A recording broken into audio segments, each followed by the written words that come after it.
In a world filled with sharks, bears, and killer bees, one man is brave enough to stay indoors to bring you the latest in gaming, movie, and pop culture news. That man is Tom Awesome, and this is the Outside is Overrated podcast.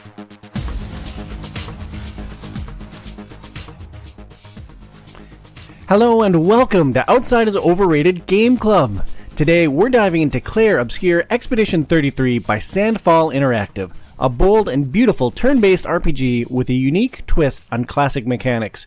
I'm your host, Tom Sidlacik, and joining me for the discussion today are Munch Time, John Munch. Howdy, howdy. The Hobby Box, Joe Burns. Heyo. The Professor, Mike Mathwig. Gentlemen. OiO Patreon supporters, Billy Parrott. The Ever Fancy. Bonjour. Sorry, I talked over you there, Billy. And the only one without a nickname, Scotty Bullard. That's me. Scott, do you feel left out that I don't have some weird nickname that I've randomly assigned to you?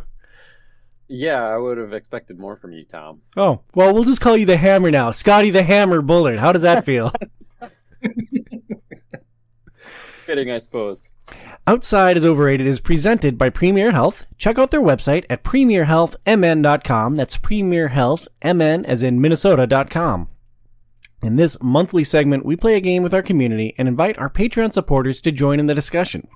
If you want to join in on the fun, support Outside is Overrated on Patreon at patreon.com/OIO. You can help for as little as $2 a month.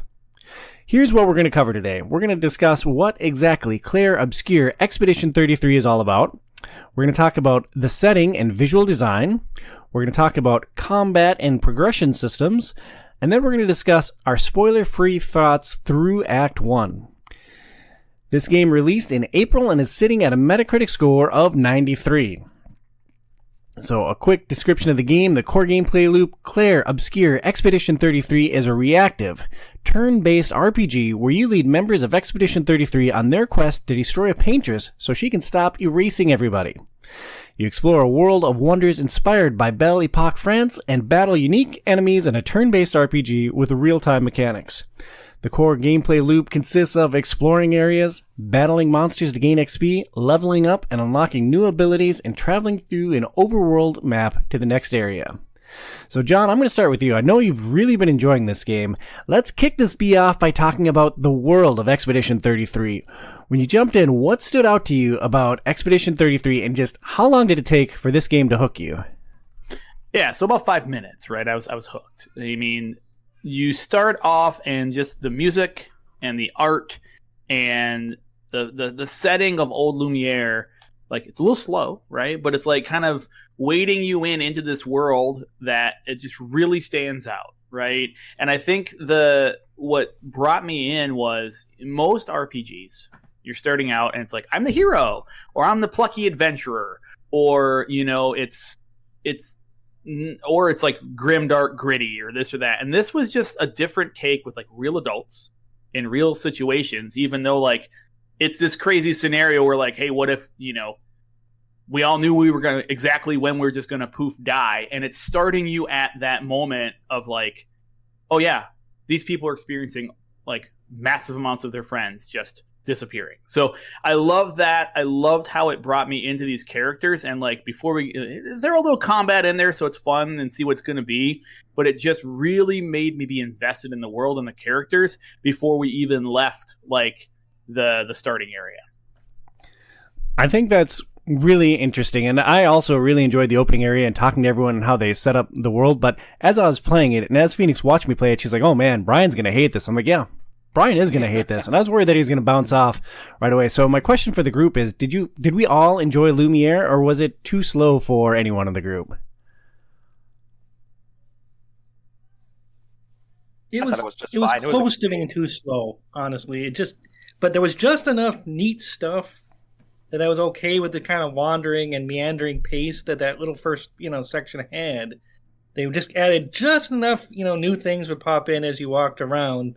They kept me going to like, okay, I know this is going to kick off soon, but let's get there soon. But it was enough. Yeah, I think the mystery of what's going on and the setup, with the gommage and everything like that, I think is enough to sort of help carry you through a lot of the beginning stuff. And also, I mean, if we're comparing this to other turn-based RPGs, they're infamous for having like 5-hour plus ramp-ups and tutorials. So the fact that this was like an hour and 15 minutes to maybe get through Lumiere, I think. I don't know. It doesn't seem like anything that massive to me, but I could see someone coming at it from more of an outsider's perspective, maybe seeing it as a little bit too slow. I think you nail it too when you're talking about when you look at other JRPGs, right? There's no like hand-holding, like really slow, like let me show you how you use your inventory system and this and that. There's like 2 or 3 kind of optional things that you can do in this starting spot where you're doing a couple like battles and this and that, and that's it. And it keeps the pace, right? I mean, you make fun of Brian, Tom. He was in Slack or Discord, one of the areas. He was like, "Oh my gosh, this is so slow talking." He like complained about it, right? And I'm like, "Yeah, just get through. It's gonna be like an hour, and you're gonna be in on the other side." And you then have like these core characters that now you do truly understand and like want to like go on this journey with. And in Brian's defense, he is way further in this game than I am now. So he made it through and he got into the meat of the game, and putting words in his mouth, he's really enjoying it. And I just, in that opening, in Lumiere specifically, I loved the somber tone. I couldn't think of another game that really just made me feel thoughtful and like sad like the opening of this game does. Although my first impression of the combat made me think, am I going to hate this game? Because like you do get your combat tutorial and there's a big parry mechanic, and there was a lot of action on the screen, and it felt like the screen was moving. And I'm like, are they just like shaking the screen to make this parry mechanic more difficult when I already hate parry mechanics? So we'll see whether or not my opinions on combat changed. Bernsey, I'm going to look at you on this one. It feels like it took you longer to embrace this game than the rest of us, and I was worried about you like leading into this week. So what kept you from falling in love with Expedition 33 instantly and like going off the deep end like some of us have? So I think part of it was, I think outside, like when we first decided to play this game and started playing this game, I was sort of hardcore into playing what's going on right now in Final Fantasy XIV. And so I was kind of, my attention has been split a bit. And that's, I think, part of the reason why I haven't gotten into it. I think the other reason why I've maybe been the slowest to adopt it is that I'm probably I'm guessing everybody on the panel, the least like high on how great of a game this is at this point. And that's maybe something that we can talk about as we start talking a lot about some of the other aspects of the game as we get through it. So yeah, I think that's probably the best spot to leave it at right now. Sure, we'll come back to that, but I just wanted to poke at you with the public perception that this is potentially the greatest game of all time. But we'll maybe revisit that at the end of our discussion. Let's talk... the public's never wrong about things. Like, the majority of people are never incorrect and make stupid decisions based on passion or whatever, or what everybody else is saying. But that's, we'll talk about that later. Millions of people can't be wrong, especially when they're screaming loudly, Burns. Exactly. That's true. Let's talk about the combat system. Combat is a modern take on the traditional turn-based model we all adored in classic JRPGs like Final Fantasy. Each character earns experience from fighting monsters, gaining levels. You earn attribute points to boost your skills and new abilities to equip, and then each character also equips a weapon and 3 accessories called Pictos that boost their stats and grant additional abilities. Mike, you played 90% of all RPGs ever released on planet Earth. What does Expedition 33 do that sets it apart from its peers? I mean, it starts, kind of a standard action RPG idea. You already mentioned it's got a parry system, a counter system. You can dodge or counter, but as it goes on, as you progress, it keeps adding layers of complexity to the thing, where you get new enemy types and, have new attacks. You get new Pictos, many, many new Pictos that completely can reshape the way the character combat approach works. But the icing on this cake, the cherry on the sundae, is the way that the different characters have their own unique combat styles, which I believe you wanted to touch on a little later, so I won't, go into that. But they really hit it out of the park when it came to giving each character their own unique feel to combat. Yeah, I agree. And like it's turn based, but like the things that each character is doing are all like completely different. I turned out to really enjoy the parry system. One thing that it does that I appreciate, like generally speaking, in a lot of games that have a parry system, it's a way to mitigate damage and stay alive. So like Sekiro, Bloodborne, Lies of P, these games, parry is essential because it keeps the enemies from killing you. Expedition 33 takes it slightly beyond that. When you successfully execute a parry, you also get an ability point that fuels your abilities. And that's like, oh my god, like this is no longer just a means of survival. Like this is powering up my L. It's like, oh, I have to master this system so that I can shred everything. It's funny you mentioned Bloodborne and Sekiro and all those games, because I am adamant on hating those games with a burning passion. But I'll give a caveat. After playing through a lot of E33, I get why you guys like those games. That getting the parries and the dodges and executing the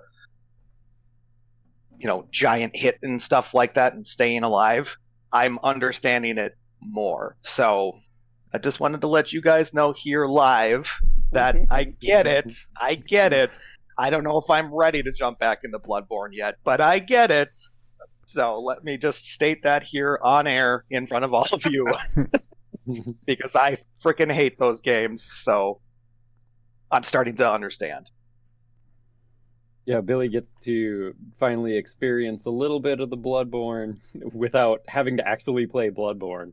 Especially because I think they said that some of the enemy designs were inspired by Souls-like games as well. So there you go. You're getting your Souls games without playing a Souls game, Billy. One of us. Not yet. What difficulty level is everybody playing on? Is everybody playing on normal? Yeah. Yeah. Okay. Normal. Yeah, 'cause I've heard I typically would play a game like this on probably hard, but I heard the real only difference, other than the enemies put out more damage, is that the parry and dodge window is significantly shorter. And I was just like, yeah, heck no, there's no way I'm going to try to do that to myself. And so that kind of leads into like what I like about the system is between parry and dodge, right? I think a key thing that they did here is they said, look, they're the same kind of mechanic, right? And you can dodge, which has a really big window, and then you can do a perfect dodge, which basically tells you, hey, if you would have parried this, you would have blocked it, right? So like it gives you a training mode for like, I'm fighting this boss, and they're really good about like, you usually have a save point right before the boss. So if you go into a boss, right, you may, or any encounter, really, you're going to fight the same enemies over and over. Once you learn their patterns, because look, the hard part here isn't it's the timing, because you've been on the internet, you've seen all the web comics and this and that, where like the enemies, it is like they're almost like trying to like psych you out, right? Like they're juking, they're dodging. I'm gonna attack, but then I'm not gonna, and then I am gonna. So every enemy has this different flow to it, and until you learn that, right, it's hard to parry. Right. Once you figure out, like, I'll take, early on you fight these mimes, right? You'll find them all over the place, and they are extremely tough from like a defense standing, right? Because the one thing we didn't take, like, you have to like build up your break meter and then break them, and then you can wipe the floor with them. And that's some bosses too, some enemies, right? But as soon as you figure out, oh, this is this move, and this is like, how they, the game will do a good job of saying, the enemy's doing this, and that's like a certain type of attack, and then, okay, it's this pattern. And then I can just dodge it if I'm not confident, or I can go and I can parry. And the cool thing about like that is like this risk reward, where also like, look, for you to get the counterattack, you got to parry everything that's coming your way. So if it's 3 swings or 3 hits in one, you have to parry all 3 hits on that character. Otherwise, you don't get the parry. So it's like, I'll parry once. Okay, I got it. But if I miss, then I just switch to dodge, because I'm like, all right, whatever. I don't care about getting the awesome counter. So I think that they made that tough parry very acceptable, or accessible, right? Because you can learn it and build up for each enemy type, which I really appreciate and have enjoyed. Yeah, so pro tip number 1, if you ever run into an enemy that for some reason attacking and doing like different types of element damage isn't working, then yeah, you have to parry against it. Otherwise, it's just going to be a long slog of a fight. I think the other thing that's weird to me, and maybe it's just to sort of drill into you or try to get you to get it down, I think some of the first enemies you fight are the hardest to dodge or parry against. There's like a sort of training battle that you have slightly before you leave Lumiere, and I think that is probably, until you get a bit deeper into the game, one of the hardest ones to dodge or parry against, because it's just really hard to tell the exact moment when that attack comes out at you, which I thought was an interesting choice if you wanted to sort of onboard people at a reasonable pace. Hey man, the game cannot help that Mael is badass, dude. Like, it's not Expedition 33's fault. Like, she's awesome, and like, you're lucky that you survived those encounters. Did anybody try and fight those like giant? I forget exactly what they're called. They're like bourgeois or something, like some like big monster that starts with a B. They like virgins. They have kind of virgin. Yes, that's it. Mm-hmm. And they shoot that miasma, which is like a light green, like ball of gloop at you or something. But when you fight them out in the open world, it's like against the light sky. Does anybody else have trouble like seeing it coming, because the ball like blends into the background, and then as soon as it gets down below the horizon, all of a sudden you can see it against the background, and it's like, oh, it's too late to parry at that point? That happened to me so many times, and it's like, it's a telegraph thing, it's super obvious, but just because of the contrast of the background, like, I lose when the attack is coming, and that messed me up so many times on that fight. Yeah, sounds like you need a new TV, Scott. That's what it sounds like. Time for an OLED upgrade. That's what that sounds like. I'll play with my contrast till then. No, I didn't really notice that, but that sounds super duper frustrating. Overall, is it fair to say that the combat is more fun than frustrating? Like, I love fighting monsters in this game. Like, I have the rose-colored glasses on. I am drinking the Expedition 33 Kool-Aid pretty thoroughly. I think the fighting is just awesome. Yeah, I think it's more fun than frustrating. Really, if anything, if you're not able to parry, the one good thing is they give you a picto, or I at least found a picto pretty early on that allows you, as long as you do a perfect dodge, you get an AP. And so it's like, okay, well, then I don't have to worry about, like, do I take the risk to do this? I can just, I don't get the damage back, but I at least get the AP out of it. And so I think that helps sort of, I guess, with that a little bit. Ultimately, though, it's what it comes down to in my mind is if you struggle with the parries or the dodges, it's really just a time waster. It means that the first time you fight anything, unless you get really good at anticipating exactly how they attack, that fight's just going to take longer. If it's a boss, you're probably going to have to die and you're going to have to restart. In many cases, that's fine because usually you save kind of right before you go into the battle. There's a couple of instances that's a little bit more tricky that way, or at least one that I'm thinking of for sure. And I guess that leads into a gripe that I have. This is like the first RPG I've ever played where you can't actually create a save. Like, you can't go to the menu and click save. It's like, I'm going to fight this big hulking thing that's in the middle of this map, and I can't save right before it, so I'm just going to have to run from that entrance that I came in all the way over there the 5 or 6 times I'm going to try to beat this thing. And it's just like, I guess I don't understand why they do that. And they have multiple save slots. I don't know what the purpose of them are because I only have the one, and I don't know how to create one unless I'm just missing something. There is something you can do in the options to go back and select a previous save, I know. But as far as I know, I don't think you can just manually create a save. Yeah, it's all auto saves.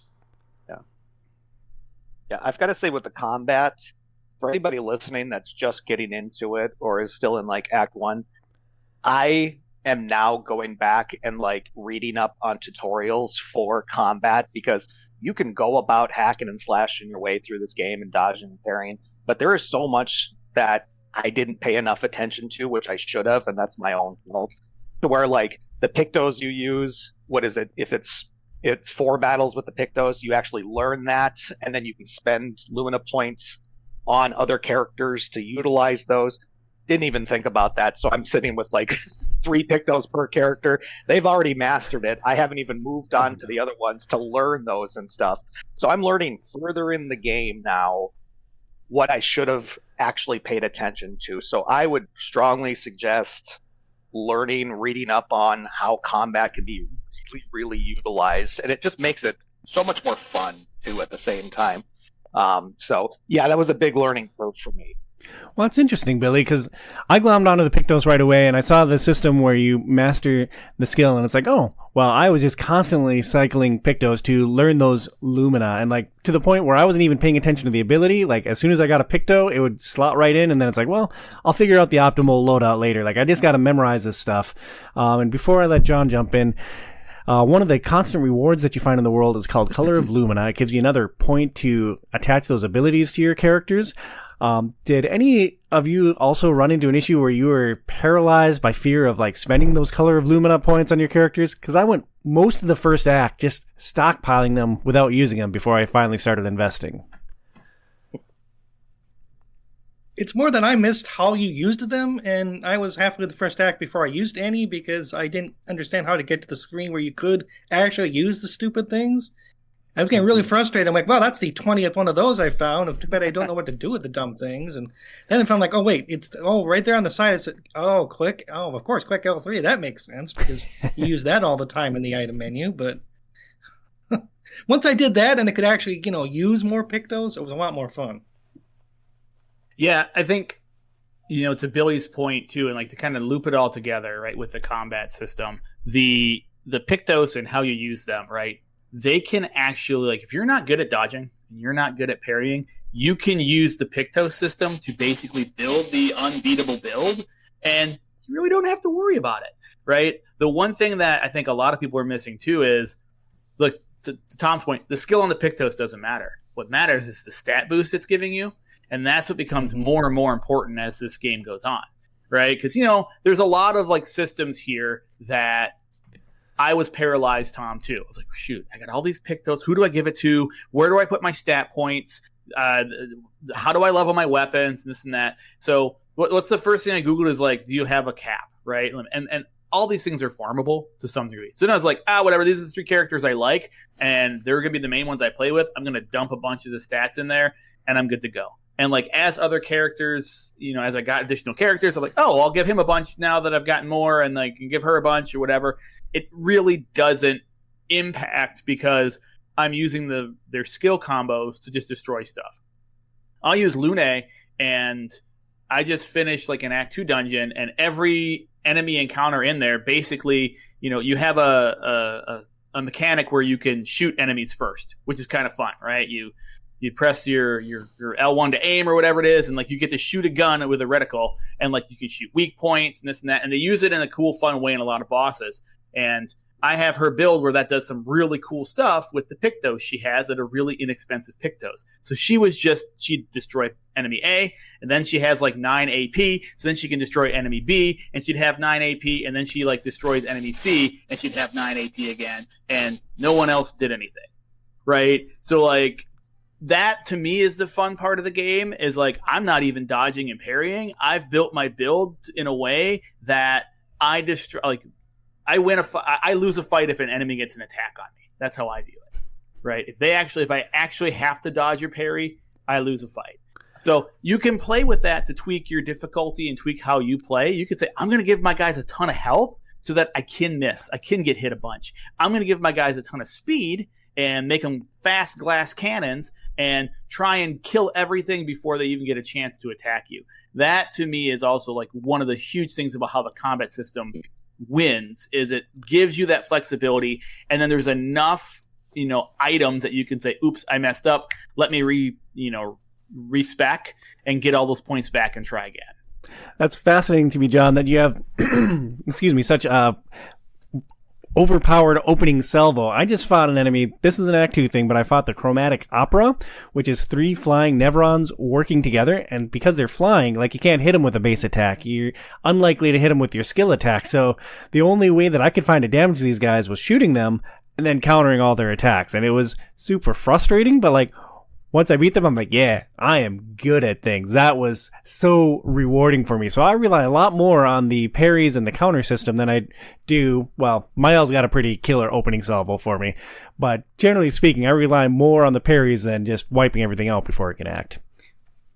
Yeah, I think there's a couple of different like levels or ceilings that you hit at points, and so like the very beginning of the game, or as soon as you get a character, it's really just figuring out how is the gist of this character work. How does their special ability and the way that I have to chain together attacks like work together. And first couple characters you get are pretty straightforward as to how that works. A couple of the characters are maybe a little bit more complicated. And then, you get the feeling of that. You go out into the world, you fight a bunch of things.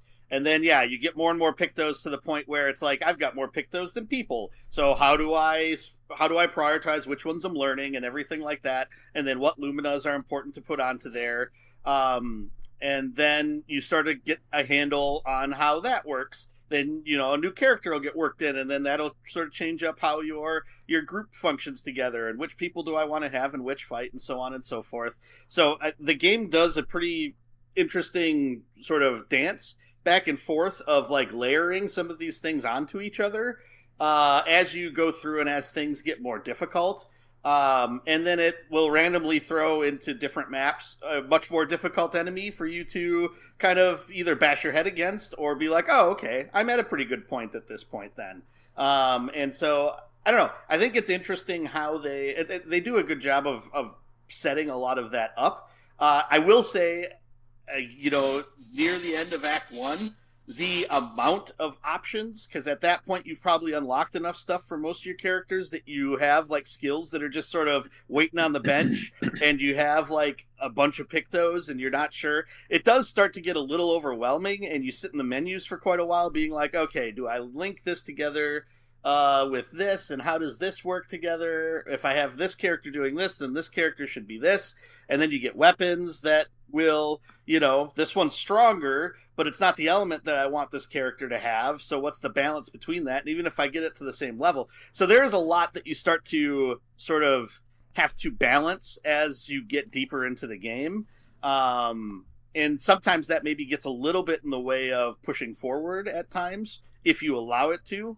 So I don't know. That was just some thoughts that I had on how the combat systems continue to evolve through the end of Act 1.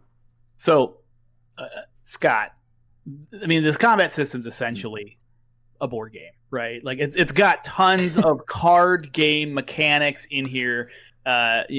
Each character has their own combat system. I mean, when I started playing this, I'm like, boy, this is very board game like. I am spending resources to get resources in order to like make this like, this attack work better or less. Like with your, level of enjoyment you get from board games being on the lower scale. He loves board games, dude. Scott loves board games. How does like the skill and then like all the fiddly bits and basically the fact that they've taken like a board game and thrown it into an RPG for you, like has it changed your thoughts on board games at all? Right? Like, oh, I might want to try this. And did it taint the combat system in this game for you?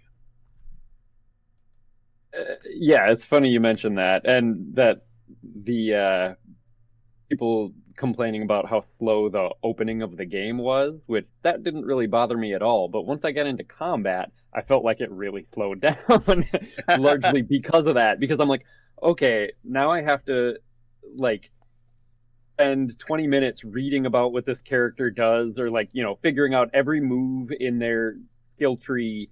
Like, what am I going to be building towards? Like, how do I best utilize this character? And there's multiple ways that you can utilize each character. It's like every time I get a new character, it's like a little word problem. Okay, if Ciel applies 3 Foretell to an enemy with 1 Moon Charge without Twilight, and then uses Focus Foretell, how many AP will she have at the end of this attack? It's like, Jesus Christ, man. And it's like, yeah, that slows me down a lot. And But the thing is that the combat is very satisfying. And I think, well, probably some of the most satisfying stuff is the precise timing elements of your attacks, and then, of course, parrying and dodging.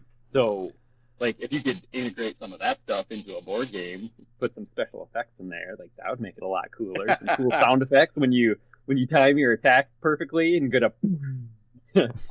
But no, yeah, I mean, that did really kind of grate on me a little bit. And it still is, because, like, I'm at a certain point, I kind of gave up on optimizing every single attack for every battle, because I realized at a certain point I'm trying to like get the perfect stain loadout for Luna or for Lune, so she could just have like a huge epic attack, and then the enemy's almost dead by the time I get the loadout that I'm looking for. So I'm like, why did I spend all this time? Just like doing this on a basic enemy. Maybe if it was a boss, I could have put more time into doing that. But it's like, yeah, it is a lot of learning up front. But then once you get going with it, I'm starting to, get the hang of using the different stains.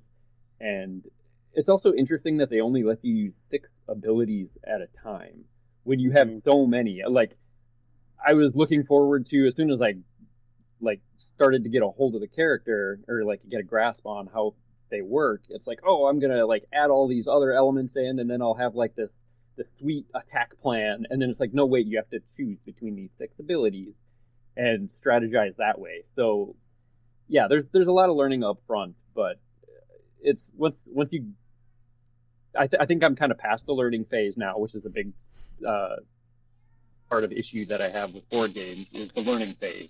And then once you get into it, it gets more enjoyable, and you can just kind of flow because you know what's happening. You know what's going on now. I don't know if that really answers your question or... No, yeah. Awesome. I mean, my takeaway is great. We can play board games with Scott, guys. We just got to actually physically throw stuff at him to dodge and parry, and he's in. So, right, when you throw dice in a board game with Scott, you just throw the dice at him, and he's in the game. That's true. Awesome. Scott loves I might board enjoy games. that more, actually. Scott, you've actually made a video game. Through the first act, what do you think is the most impressive thing that Expedition 33 does? Yeah, I was thinking about this quite a bit since you asked earlier this week, and it's really kind of interesting because there wasn't any like single thing that stood out to me as far as from like a game development perspective. I think like the biggest thing is just the how the game was put together, and by the team, like what the team consists of. And it's basically like a few guys who were previously from AAA studios decided to start their own studio, and they kind of like assembled a team as they went. And like the game is not perfect from a technical viewpoint. Like, I've been catching on terrain here and there. There's like lip syncing problems, like little things like that. But at the same time, like, it's being compared to AAA games, and it looks like a AAA game. And like that's the ballpark that they're playing in. And the entire team is like a group of 30 something people. And then they have like some additional like side people that help to work on the project, but like the core team is relatively small. And just for context, like how many people would work on a AAA game? Like hundreds. Yeah, I mean, thousands like, even. Yeah, depending on the studio, but they're usually in the like 300-400 up to like 1,100, something like that. So yeah, it's no small task, but I also think that it's kind of a testament to how Unreal Engine 5 has optimized and made things easier for small teams like this. Like having like the team has mentioned that they use Lumen and Nanite and metahumans, which are some of the things that Unreal has been pushing to kind of make things go a lot faster for developers.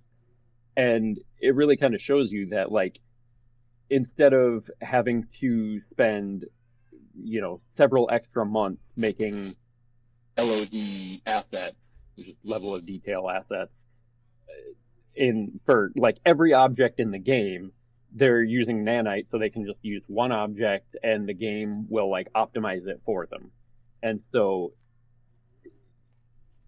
yeah, I think that's just kind of a really impressive thing. And it's like Unreal 5 came out several years ago, and I think this is one of the first teams that has proven like just how helpful that is to really speed things along, because the game took like 6 years to make, and I think in another, like previously, this could definitely have been like a 9-10 year project. So that alone I think is kind of impressive. Well, and many AAA studios, it would have been 6 years, but that's a few hundred people other than 33 people. So yeah, I agree with Scott. I was gonna make that same point, was that Unreal Engine 5, this is like the first example of it showing how much it can actually do to, I guess, hasten a lot of the development tasks that need to be done with it. And it's sort of the first time that it's really shown that promise of what they were saying about it when they first revealed it. And so that is exciting, because it's good that a lot of the busy work is taking out of developers' hands, and they can spend more time actually working on the aspects of the game that legitimately matter, to players, and make the game, what it is. Yeah, because it's not like these developers couldn't have done it the old-fashioned way. It would just take way more time. And so it's, much more convenient to just, have them speed through, focus on the things that are really important, like the art direction in this game, which is absolutely incredible. Like, some of the skyboxes and the environments are, really unique and imaginative. And so they can spend more time, focusing on how that is all going to mesh together, which makes it a really cool experience. Yeah, so jump on that Unreal 5 and let's get Psycho Squirrels 2 to market, Scott. I'll get there eventually. Jumping back to the gameplay, the first act has 4 playable characters. Each has a unique shtick. Gustav feels like a generic fantasy sword fighter. Mael uses a fencing approach. Lune is a mage, building up a bank of elemental powers in each fight to unleash combos, and Sael is a fortune teller, building up Fortuna on enemies to trigger her combos. Billy, which of the characters was your favorite? I gotta go with the first 4 playable characters. Lune has been a lot of fun. I know people are gonna jump on the Mael train because she's just a badass. But Lune, and understanding how her stains work and how her magic works and stuff like that, has been a lot of fun. I know Scott was having some frustrations on earlier enemies that are a little weaker than, once you get into the game a little bit more, and it's tough to build up that. So without any spoilers, it gets a lot more fun later on in the game when you build up those stains and understand them. And I think that was a really cool aspect of it, of learning what spells of hers to use, what they will consume, and how that power will be applied to the enemy is frustrating at first, because you do have to study how all of this stuff works. But once you get it down, it's a whole heck of a lot of fun. Her backstory too, of her parents, and she's, these famous researchers and stuff like that. There's a lot of character development, and what you learn of their background is just, there's a lot of, this is a sad game at the same time, you know what I mean? But it's fun. It's been a lot of fun. I'm not a big magic user when it comes to video games and stuff like that. I'm more of a healer and stuff like that is usually what I go for, or snipers and stuff like that in the background. So having to do a magic user and really jumping into that has been a lot of fun. I can see why people want to choose characters who have magical abilities, because once you master it, man alive, it is just a whole heck of a lot of fun. So she has been great to learn. Yeah, early on I was drawn to Lune too, but for me it's Mael, man, and I just love Mael. She shreds everything, and I love that the character that I perceive as the most powerful is the young woman in the group. In a game that has 3 female characters that I really enjoy, I can't get enough of Mael, and I feel like the whole game is her story, but we can talk about that a little bit later. Did any of the other core characters jump out to any of you guys, or is it all Lune/Mael? Lune was kind of the one that was most interesting to me as well. But I mean, I kind of talked about her stain system already, but just being like the magic user, and then once I found out that she had like healing skills, I thought that was really neat. But again, that was kind of frustrating because it's like to really get the most benefit out of those, you have to build up like several earth stains, and so I mean you can't just use it as is, of course. But like as soon as I got CL, I realized she is so much of a better healer than Lune is, because her like one of her attacks will just like heal the entire party if they have any foretell on them. So I ended up using Lune more to attack and use some of her spells for other reasons besides just healing. So yeah, I will say I've been so back and forth on Lune because I think the thing about her character is she's more of like you spec her the way that you want to use her and then use her that way, and you don't want her to be like has a little bit of everything, because I don't think she does super well that way. And also, I feel like once I got past the point of, oh, well, to maximize this, I need to make sure I have this color of these and so on and so forth.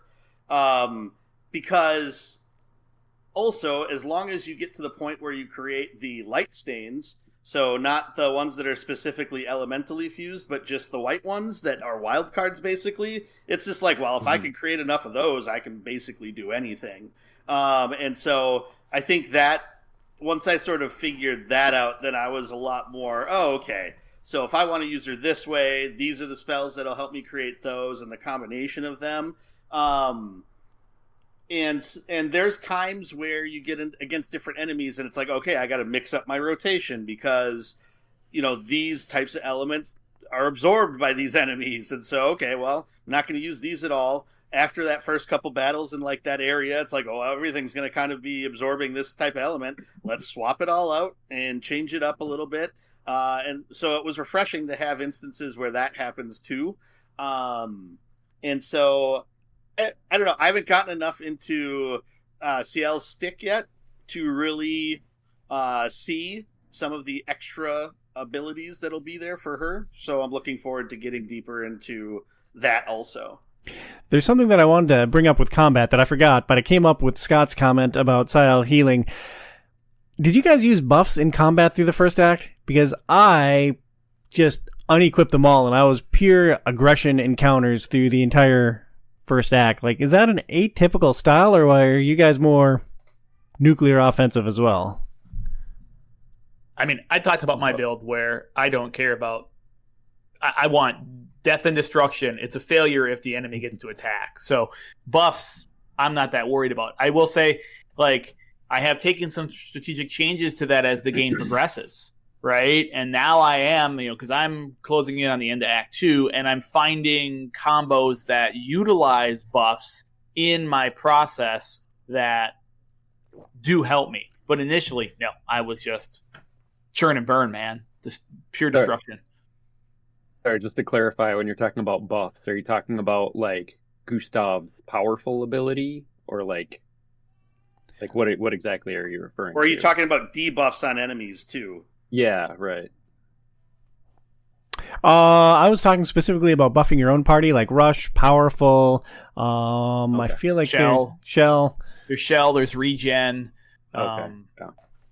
I just think you can do... Oh, go ahead, Scott. Oh, no, I was just going to say, I just used Gustav's Powerful, because that one gives you a couple of charges. And, like, besides that, like, that was kind of the main benefit, is like, oh, I get a power boost, plus it also charges up his attack. But besides that, yeah, I really didn't use any other buff. Yeah, it's mostly been focusing on debuffs and putting out specific debuffs to trigger other abilities, or to trigger more from certain abilities, or just to like burn. Putting burn on enemies is super nice because it just continues to pump out damage as the rounds go on. Yeah, and specifically to get Mael into that virtuous stance right away. Yeah, I found a weapon that starts her in Virtuoso, and I am never, ever, ever taking that off. I will... Yep. I am all set. It's like, oh, great, I found another weapon for Mael to stay in my inventory for all time. So for favorite characters, we have Lune, Mael. Anyone else want to extol anyone's virtues? We have any Sael fans in the house?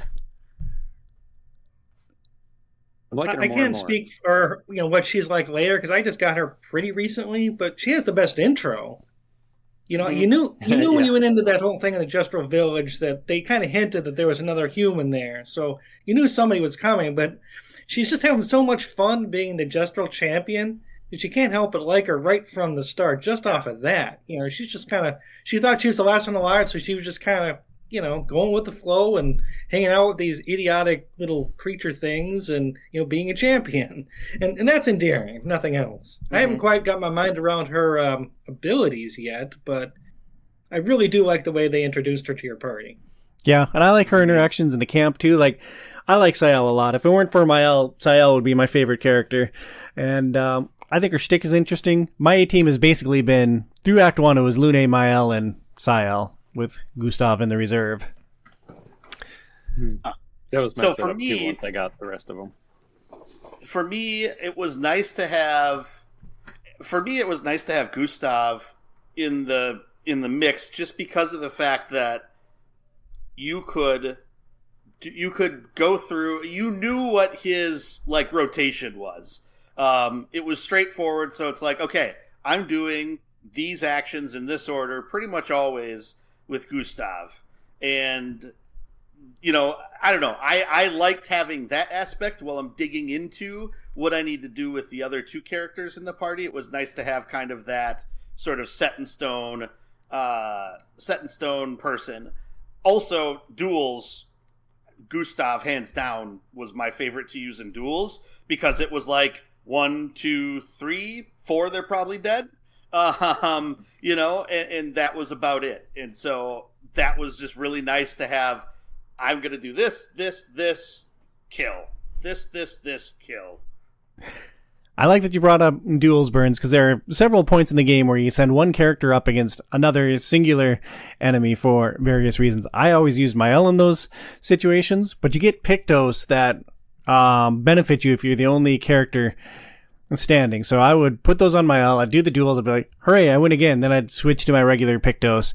But once you get a reserve team, once you have a party of 3 and any extra characters go in your reserve team, Gustav was my reserve, so he got all those single or solo fighter Pictos.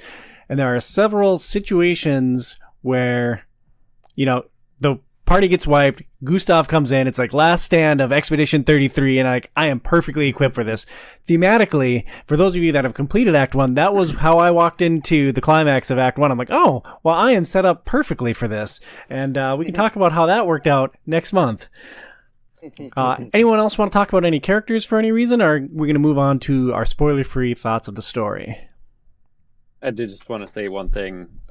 You just mentioned about the last stand of Expedition 33, and they have so many cool phrases and how they change little typical things that you see in RPGs,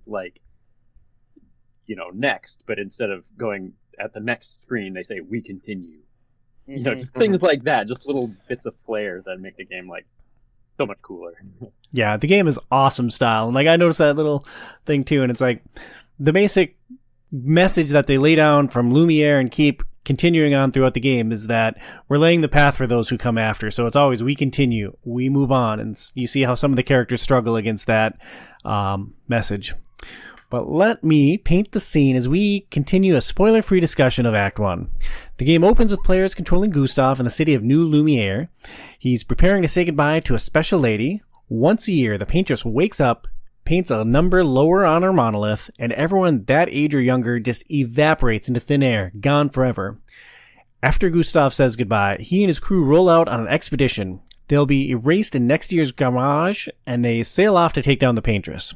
You land on the continent, and all hell breaks loose. Most of the expedition is slaughtered on that initial beach. You guide Gustav as he tries to lay the path for those who come after, slowly expanding your party and exploring the continent. We'll go around the horn here, and I want each of you to describe what the strength of this narrative is, whether it's the plot, the setting, or the characters. And we'll start with Joey. Yeah, I mean, for me, it's hands down the characters and their interactions between each other. I feel like that is the strongest aspect of the narrative and what carries things forward. A lot better than like the plot does, because this game is really great at holding as much about the plot back as it humanly possible through at least all of Act 1. So really it's like, well, I mean, the setting's cool, but the characters are what make it interesting to actually go through things, go back to camp, see what happens with the characters, who you can talk to, and so on and so forth, and what they say.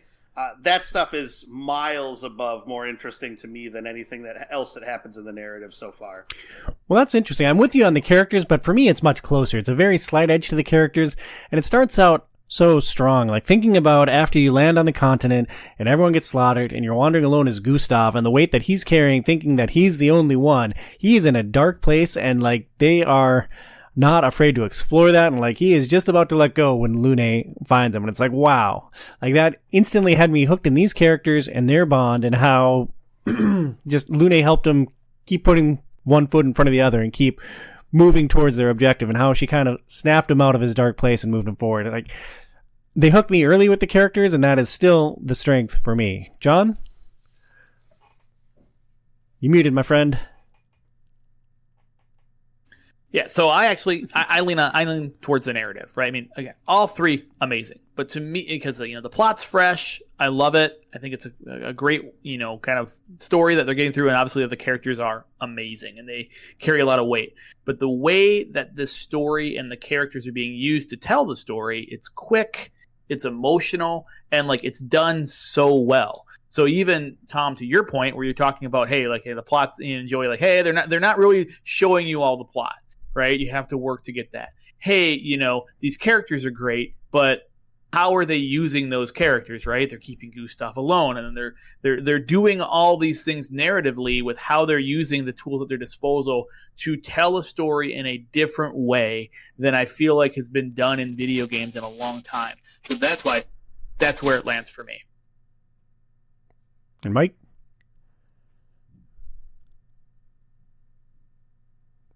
Uh-oh, Mike's frozen. Maybe we'll come back to Mike. Scott? Yeah, I really thought that the setting was the most interesting thing, because I'm not really far enough in on the game to get a good idea of where the full plot is going.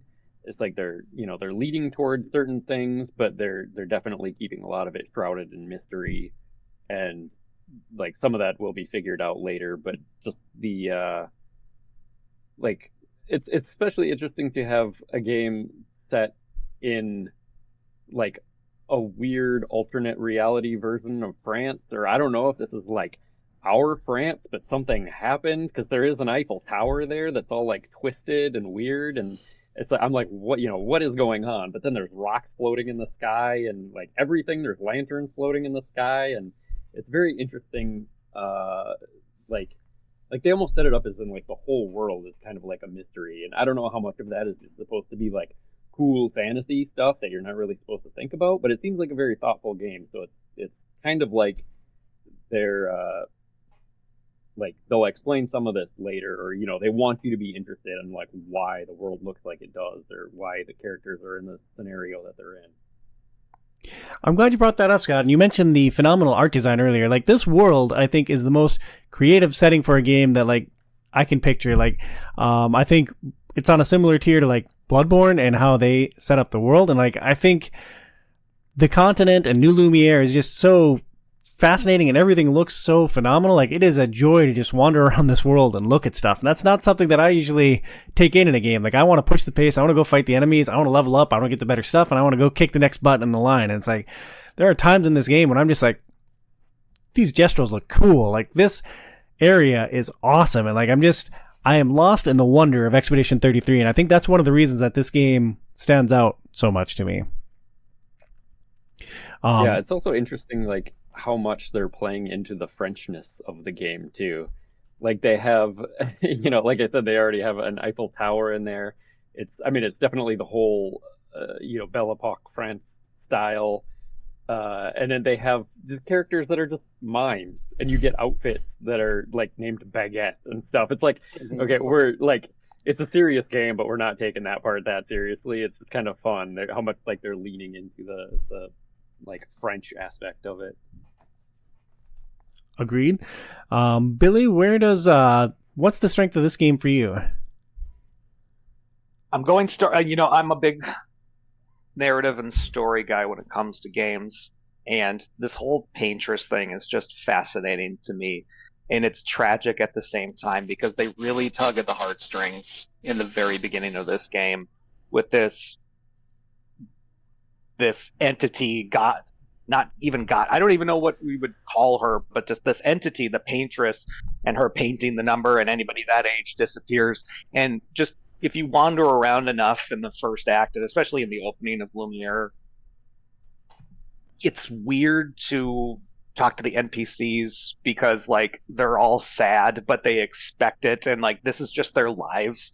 And it's just really tragic. You know what I mean? Like, it really hooks you so very early on to the fact of, like, you know, you're talking to people who have just adopted kids because their parents vanished in the Gamage, you know what I mean? And so that's how you get Maëlle and kind of her background and stuff like that with Gustav and stuff. It's crazy how quickly it hooks you, and like how sad the story is, and like just them trying to figure out what's going on and to save everybody in all of the past expeditions, especially when you get to the island and you see what happens. It's wow. I mean, that's I put it in our nerd chat, like, man, this game's really like hitting you hard with these emotions like right away. It's crazy. Well, it starts off with the philosophical difference between Gustav and Sophie. Like, the reason that they didn't survive as a couple was because he wanted to have kids. She thought it was pointless because she was going to Grammage at age 33 or 34. And, like, that's a common issue that people have. I think even Maëlle at one point explains that her parents weren't expecting her and that they were like 3 years from the Grammage, and so she bounced around from family to family to family until she hooked on with Gustav and his sister. And it's like, man, that is heavy stuff. And like, as a parent, my kids wouldn't have existed before I Grammaged. Like, that's, that struck me. So I'm with you, Bailey. I think that the Paintress is interesting. She's basically Thanos. She wakes up once a year to snap her fingers, and everyone disappears. And like, it'll be interesting to see what happens with the blip. Is there anything else that you guys want to discuss about the what the strength of this narrative is? All right. Well, I think it's just the mystery. Just looking forward to figuring out what's going on, you know. So, out of everything that we've played so far, basically through Act 1, John, where does this game really shine? So, I think the big thing here is that it's such a fresh take on what turn-based RPGs can be done, and that it's done in such a beautiful package, right? And what I mean by that, like it shines all over the place, right? Like, we've been doing nothing but gushing about this, but why is that so impressive, right? Look, it's bringing board game elements in and letting a non-board game person love them. It's bringing parry mechanics in and having someone who doesn't like parry mechanics enjoy them. Right? It's doing all these things and doing it in a way that harkens back to like role-playing games of like, you know, the Final Fantasy X, the Final Fantasy IX, 8 era, right? With weird systems and, you know, in such a way where it's modernized and can like really propel it forward. So to me, that's where it shines, is the actual approach, because that is what lets everything else be so amazing about the game. Its accessibility and like its success because of how it was developed and how it came to be. Yeah, well said, John. Like, I think this game is just phenomenal. I'm loving really every aspect of it. But as beautiful as this combination of art and science has been, it's not completely flawless.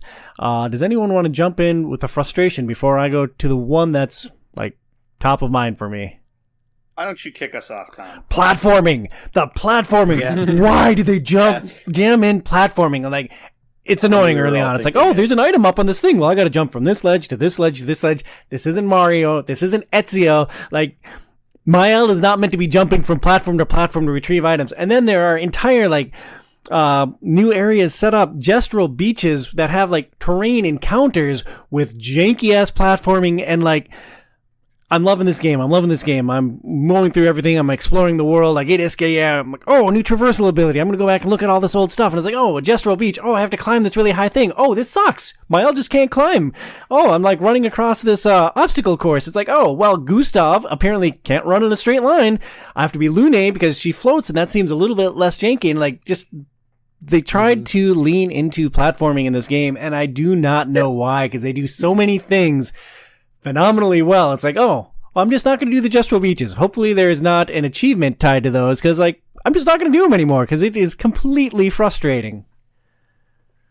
Yeah, I gotta say that Lune is a godsend for the janky terrain. Like, running and getting caught on like little tiny rocks that are like barely sticking up above the ground. I'm like, why am I stuck here? It's so weird. It's like, you can kind of see that maybe they didn't have the biggest playtesting team for this, but being able to just float over all that stuff, I'm like, okay, perfect. Like, that's why she can use magic and fly, because just to get over the terrain without having any issues. That's another reason why I love Lune. Yeah, like, I think. Yeah. Oh, go ahead, Billy. No, sorry, I was just going to agree with all of you guys. The platforming has been the absolute most frustrating part of this, because you do like the gestural beaches and stuff like that because it gives yourself a nice little break from all the chaos and all the fighting and stuff like that. And I'm assuming that's where they were going with this. Let's throw a little fun in here, you know what I mean? It's like a Final Fantasy where you reach like a chocobo or a Moogle village and stuff like that. It's just meant to take you out for a little bit and just give you some fun little mini game to do and stuff like that. But when you can't do the mini game, it doesn't make me want to go back and try it again. You know what I mean? That platforming over the water, gestural beach one, you know, and then without going into spoilers, what you get at the end, you're like, am I really okay with doing that and getting that frustrated for an item that's not going to do anything really except for aesthetic purposes? So, yeah, no, it's frustrating, but you know, to Scott's point, I haven't tried Lune when it comes to just walking around and platform, so I may have to give that a shot to see if it's a little bit better.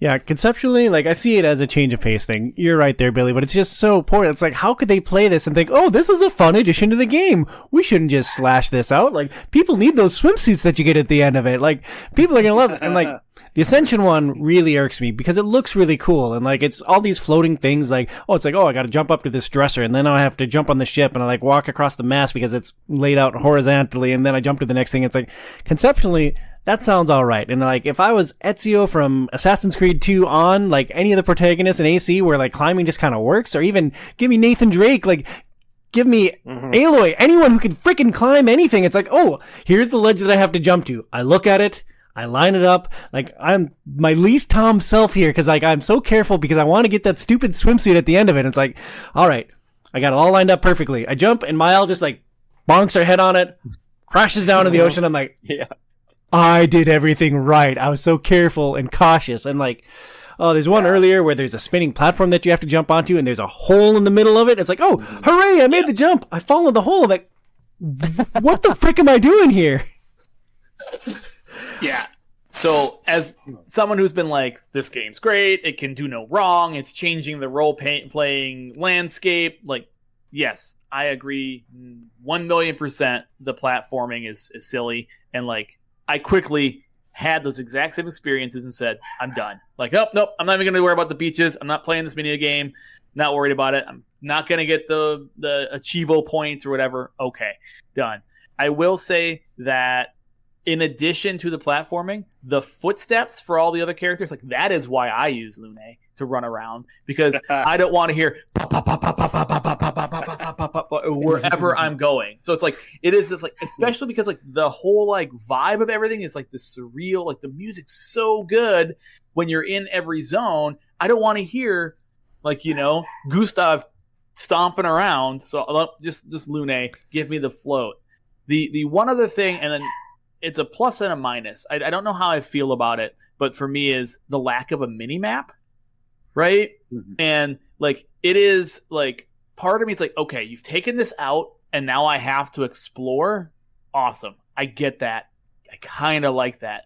But like, give me a counter, give me something, a marker, anything that tells me I got everything from that zone.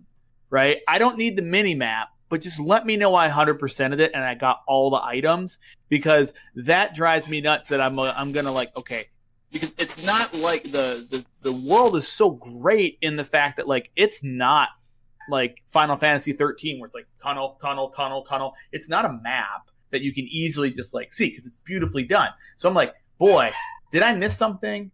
I might have missed something. I'm going to run around and see if I found everything. And like I have to like, especially some of the later boards, they're big, they're huge, and it's like I'm just going to go and I have to just like let go of I might have missed that because I'm not following along with a walkthrough, right? So like that too, like no mini map. I like give me it later. Give me the option to turn it on and off, right? Give me a counter, then I'd be happy. Yeah, the exploration in this game, because going off of platforming and the lack of the minimap,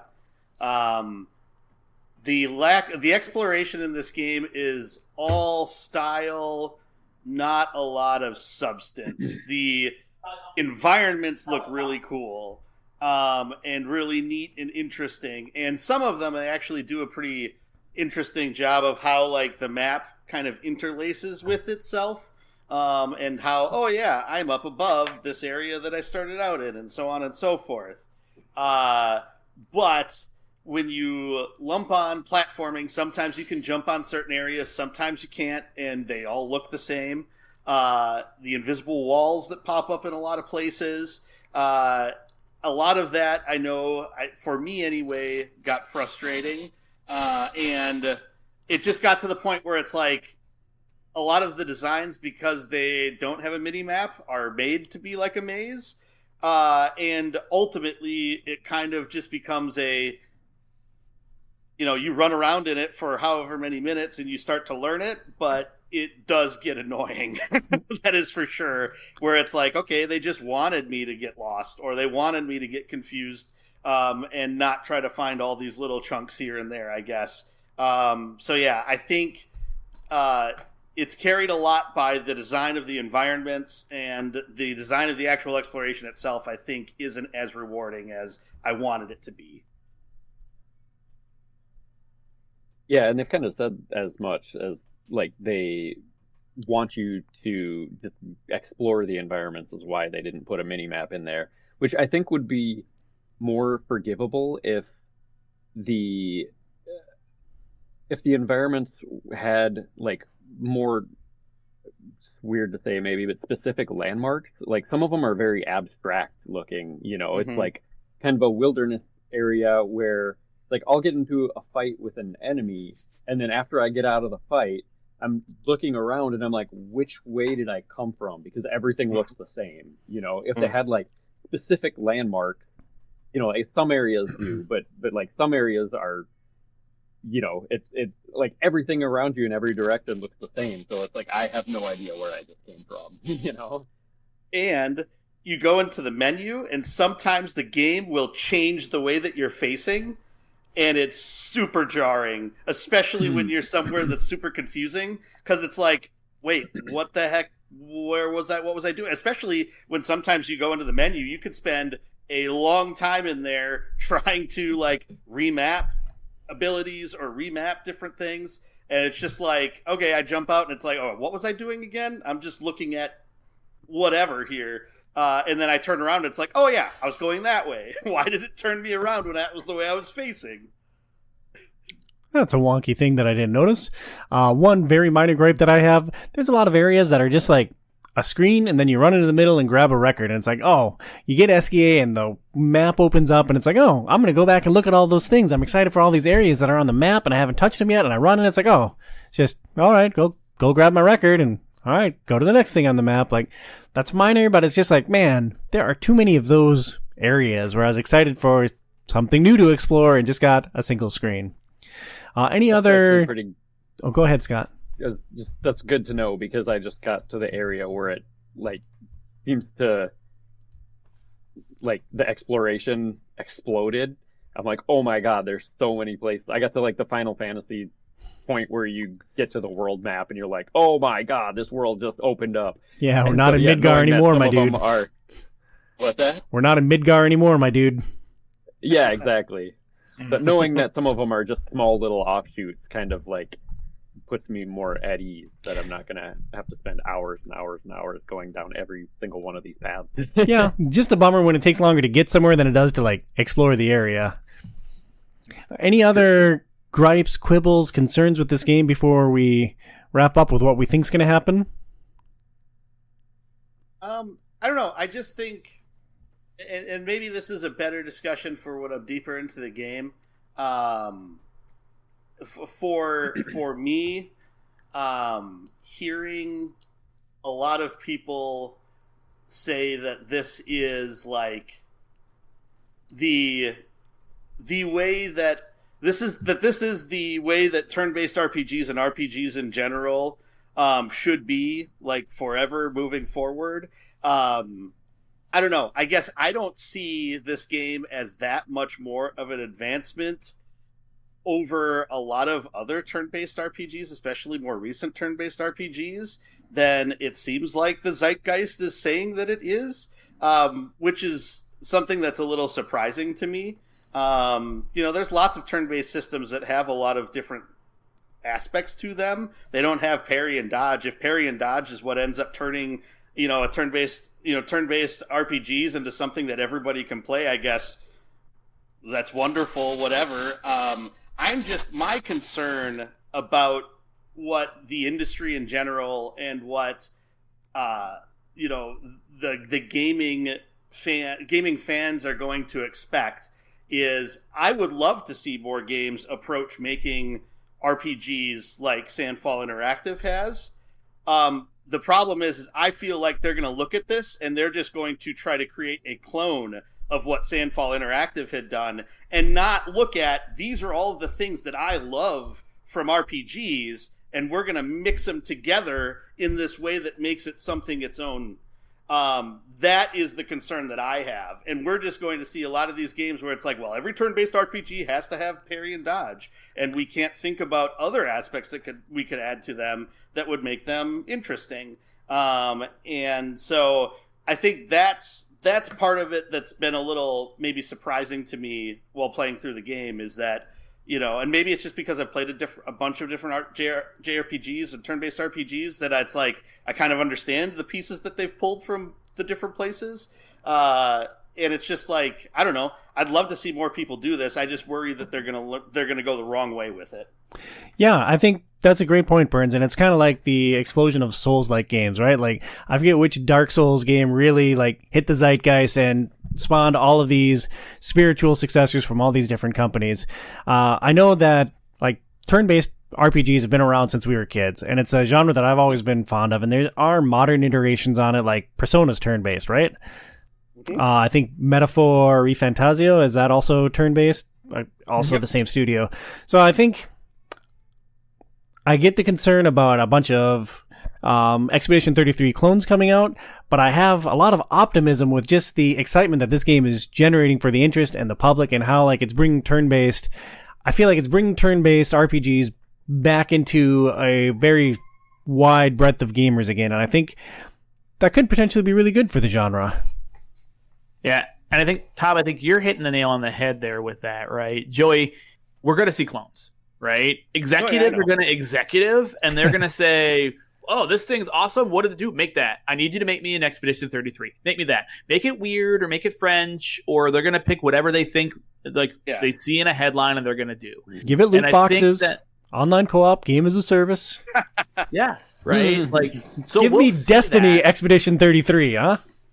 And I think the key thing is actually kind of what Scott was talking about way earlier when we're saying the real new thing about this is how this team came together and how they built this game, right? Because they built it in a way that they're actually like, they're proving to mass markets that turn-based can be something that's exciting, that it can compete with action RPG, right? It can compete, like, it's not guy on left, guy on right, pick command, attack. And I think that's where like people view like, ATB system. We're talking about Final Fantasy X, right? It's the last big turn-based RPG. And I think we're just getting like, no, we can go back and we can take that old formula and make it fresh and get a mass appeal to it so that we can bring it back into the zeitgeist and have more people play versus just the JRPG nerds that like, yeah, I'm always going to pick the new turn-based game because I enjoy that type of combat. Yeah, and I don't know. I guess it'll be interesting to see what the results of that is. I mean, there's been, Persona 5, and then you have Yakuza 7 and Yakuza Infinite Wealth.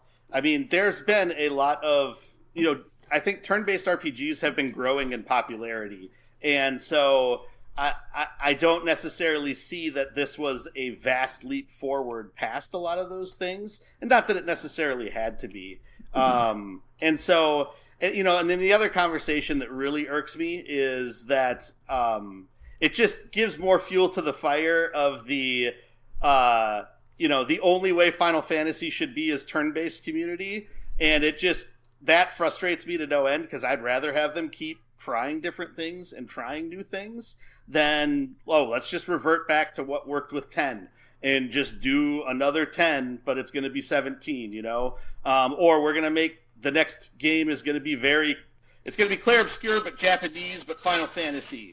Let's do that for Final Fantasy 17. It's like, I'd much rather have the developers just approach it and make the game that they want to make as that next iteration. And I feel like just this being trapped by what happened in the past and having to try to make that in the future is just annoying to me. And so that's the other worry I have. Is this the Thor Ragnarok of turn-based RPGs? That's where my mind is at. Yeah, I don't think that this is like really an example of them doing something crazy new and innovative, because a lot of these mechanics, pretty much everything in the game is something that has come from older RPGs. Like the perfect timing system has been around since Mario RPG. Yeah. And I think it's just a matter of them putting together everything in a way that feels good.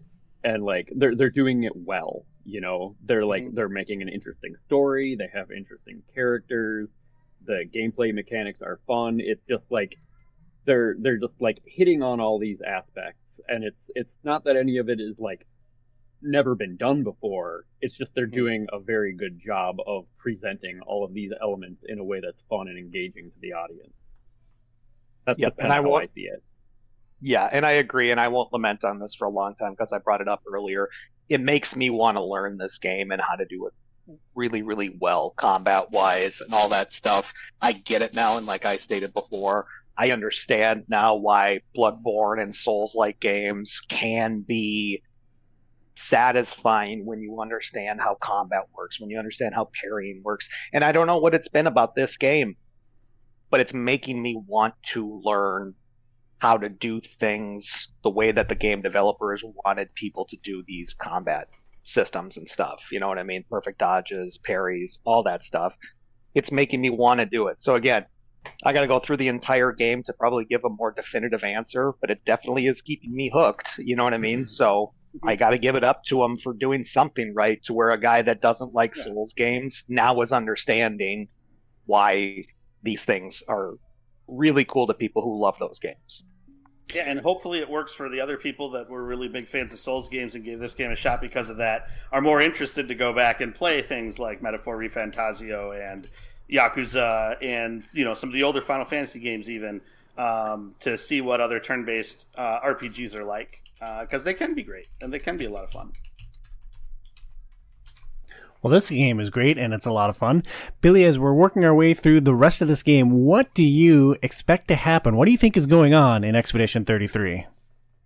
Gosh, that's a good question. I'm further than a few people, so I don't want to say anything that's going to give any spoilers, but there's certain characters that are going to have really big storylines this is going to be some good twists in this game.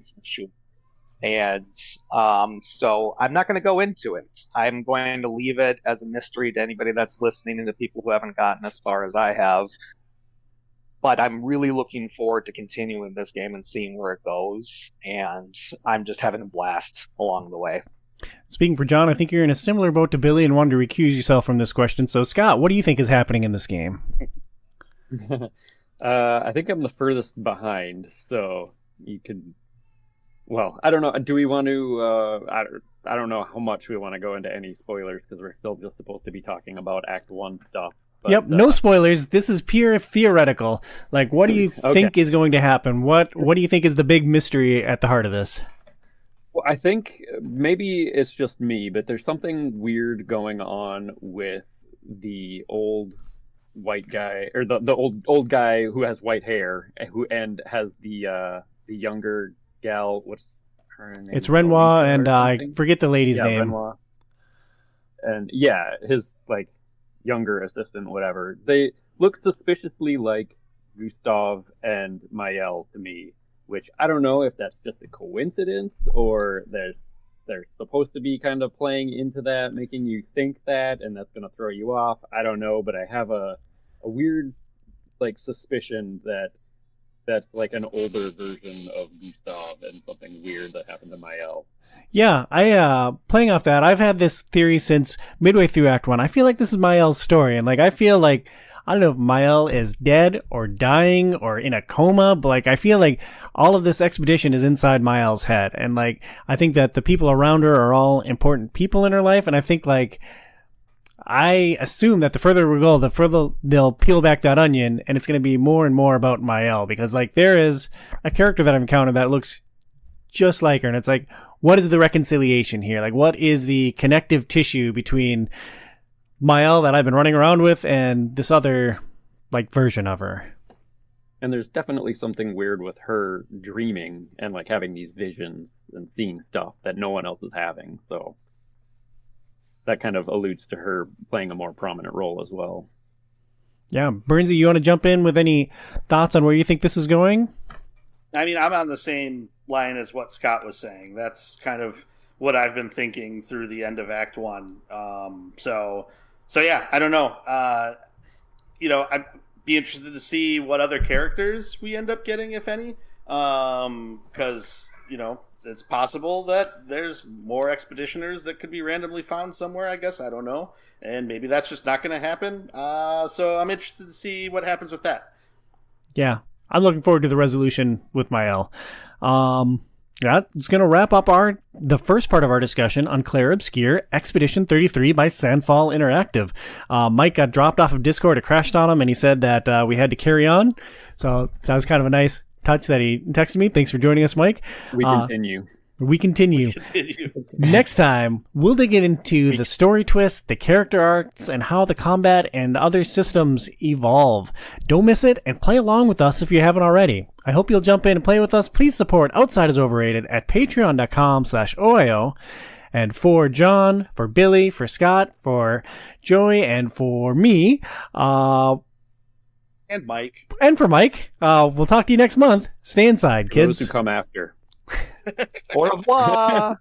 For those who come after.